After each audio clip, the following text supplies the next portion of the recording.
Olá, somos alunos do terceiro ano A e estaremos apresentando um pouco de Graciliano Ramos e seu livro Angústia. Graciliano Ramos de Oliveira nasceu em 27 de outubro de 1892 em uma grande família de classe média.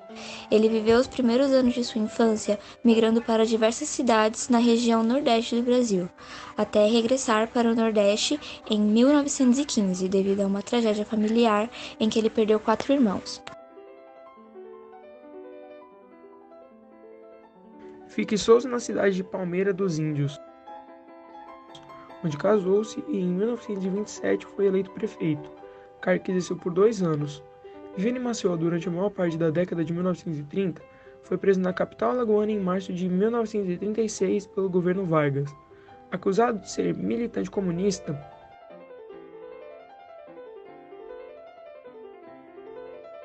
época em que precisou contar com a ajuda de José Lins, do Rego, para publicar seu livro Angústia. Não conseguiram nem mesmo revisar o seu próprio livro. As principais obras foram São Bernardo, de 1934, Vidas Secas, de 1938, Infância, de 1945, Histórias Incompletas, de 1946, Insônia, de 1947 e Angústia, de 1936. Uma de suas curiosidades é que foi descoberto como escritor graças à qualidade literária dos relatórios que enviava ao governo do estado de Alagoas na época em que era prefeito de Palmeira dos Índios. Em relação ao contexto histórico no qual o livro Angústia se encontra, a gente pode dizer que o Brasil, na época, vivia a ascensão de Vargas por meio do golpe, sem contar que estava havendo também um certo crescimento de uma oposição ligada ao comunismo.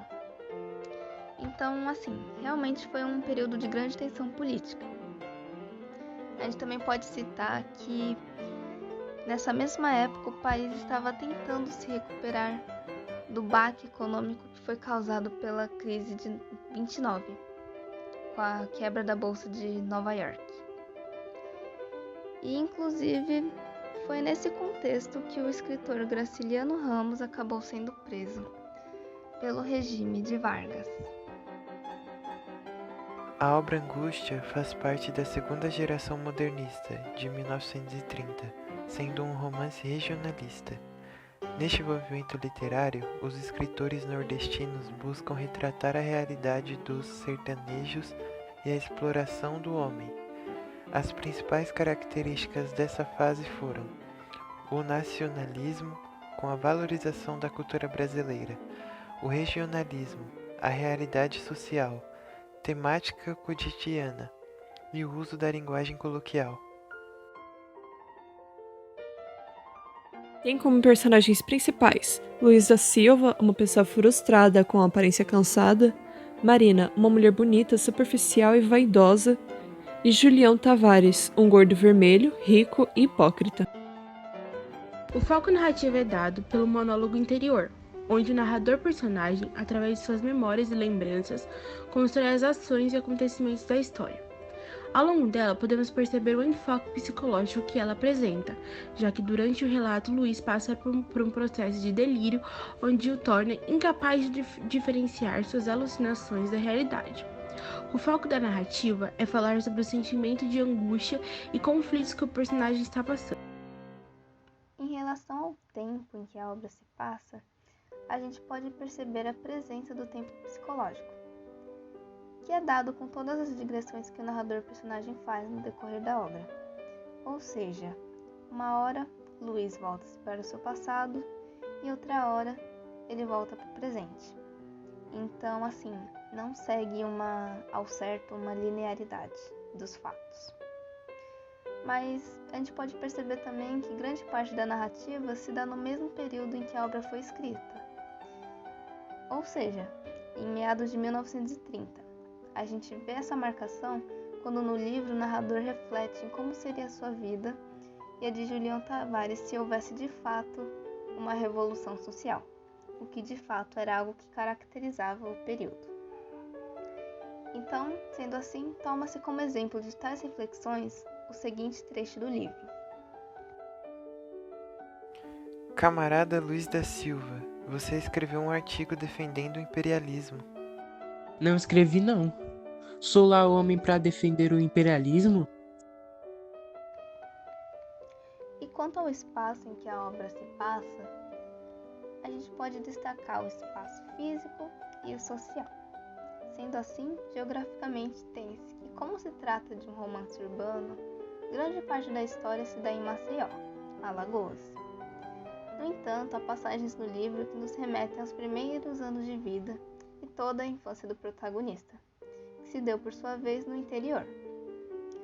Já em relação ao espaço social, a gente pode observar que tem muito a presença da classe alta, a burguesia, representada por sua vez por Julião Tavares, e a classe trabalhadora, onde é bastante representada na história pelos operários, tendo todo o contexto histórico da época. O livro conta a história da vida rotineira e transtornada de Luiz em Maceió. Luiz era funcionário público e, nas horas vagas, jornalista e escritor. A história se inicia com um flashback de Luiz no passado, buscando compreender o motivo do seu desentendimento no noivado com Marina, que estava comprometida a Julião Tavares. Entretanto, essas lembranças do passado só trazem amarguras e frustrações de si e dos outros personagens. Luiz era pobre e de conflitos antepassados. Era amargo, rude e frustrado pela severa forma que foi criado e crescido. Vivia uma vida insignificante com sua criada Vitória, até se apaixonar por sua vizinha Marina, trazendo o pouco de satisfação que lhe faltava. Os dois começam a namorar, e assim Luiz passa a conhecer ainda mais da linda mulher, que era ambiciosa, vaidosa, superficial, consumista e interesseira. Luiz não tinha dinheiro para o casamento, e Marina exigia coisas chiques para enxovar e preparativos, fazendo com que o casamento fosse adiado, e por consequência, Luiz começa a se endividar. Nessa narrativa entra Julião Tavares, um sujeito gordo, falastrão, rico e que seduz moças e depois as abandona. Ele quer a aproximação de Luiz, mas sem sucesso, pois Luiz não gosta da sua presença. Um dia, Luiz, voltando do trabalho, se depara com Julião Tavares na janela de Marina paquerando. Isso causa revolta, pois se endividava para o casamento acontecer.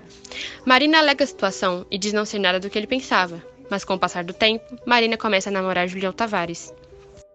Luiz fica desesperado e pensa em como reatar o relacionamento perdido. Então, ele começa a seguir o novo casal. Percebendo um dia que Marina estava grávida, e assim começa a segui-la até um local que fazia abortos. Luiz, então, inconformado, se dirige a ela com palavrões, mas ela não tem coragem de reagir. Sendo assim, a raiva que sentia por Julião aumenta, ainda mais por ele estar abandonando Marina e seguindo-a em conquistar outra mulher. Portanto, Luiz começa então a seguir Julião Tavares, que até então voltava para casa. Luiz, com essa sede de vingança e querer se tornar o herói da história com todos esses acontecimentos, pegou uma corda que tinha em seu bolso há muitos dias e estrangulou por fim matando Julião.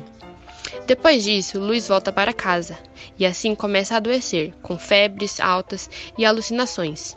E depois dessa crise nervosa, ele acorda e começa a contar a história voltando ao início do livro. E assim, a história termina como começa. Porém, ele percebe que essa vitória e prazer momentâneo que foi o assassinato do seu rival durou pouco tempo. Logo em seguida, ele entra em angústia e assim percebemos que essa conquista foi passageira, inútil e muito vã, sem sabor ou pior, angustiante.